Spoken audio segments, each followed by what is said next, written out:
পরীক্ষার আগে বই খুলেই মাথা ব্ল্যাঙ্ক। কি পড়ে যাব, কতটুকু পড়তে হবে, কতটুকু না পড়লেও চলবে, এগুলো ভেবে ভেবেই রিভিশন কমপ্লিট হচ্ছে না। চিন্তা নেই, আমি আছি তোমাদের সাথে। আজকে তোমাদের সাথে মাত্র সিম্পল 3টা স্টেপস শেয়ার করব, যেগুলো তুমি যদি ফলো করো তোমার রিভিশন প্ল্যানটা হবে আরও অনেক গুছানো, এফিসিয়েন্ট এবং স্মার্ট একটা রিভিশন কিন্তু তুমি খুব সহজে কমপ্লিট করে ফেলতে পারবে। তো চলো শুরু করা যাক।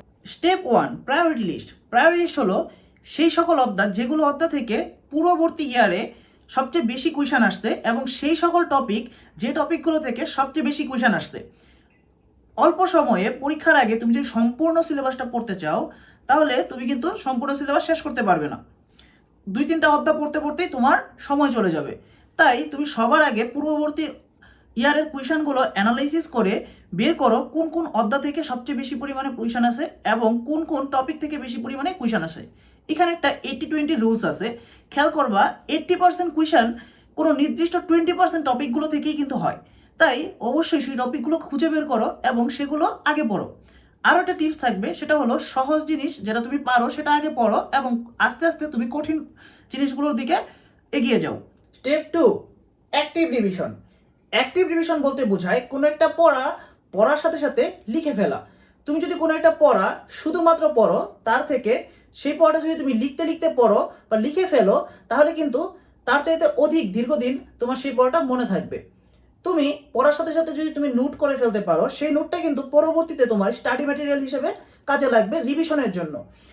এভাবে তুমি তোমার একটা পড়াকে অনেক সুন্দর এবং অর্গানাইজড ওয়েতে একটা নোট যদি তুমি তৈরি করে ফেলতে পারো, তাহলে তোমার রিভিশন করাটা অনেক বেশি ইফিসিয়েন্ট হবে এবং খুব সহজ হয়ে যাবে।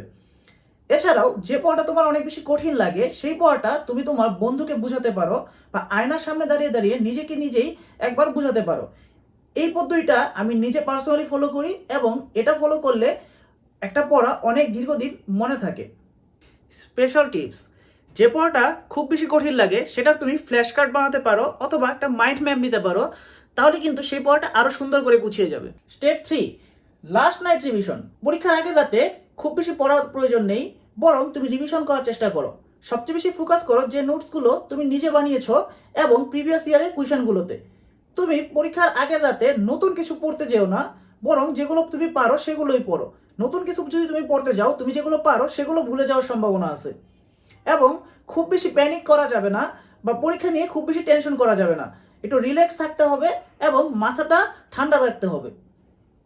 তোমার পরীক্ষার আগে কি কি সমস্যা হয় এই ভিডিওর কমেন্ট বক্সে জানিয়ে দাও এবং ভিডিওটা যদি ভালো লাগে থাকে অবশ্যই লাইক, শেয়ার এবং পেজটাকে ফলো করে দিও। ইউটিউব থেকে দেখে থাকলে অবশ্যই চ্যানেলটাকে সাবস্ক্রাইব করে দিও। ধন্যবাদ।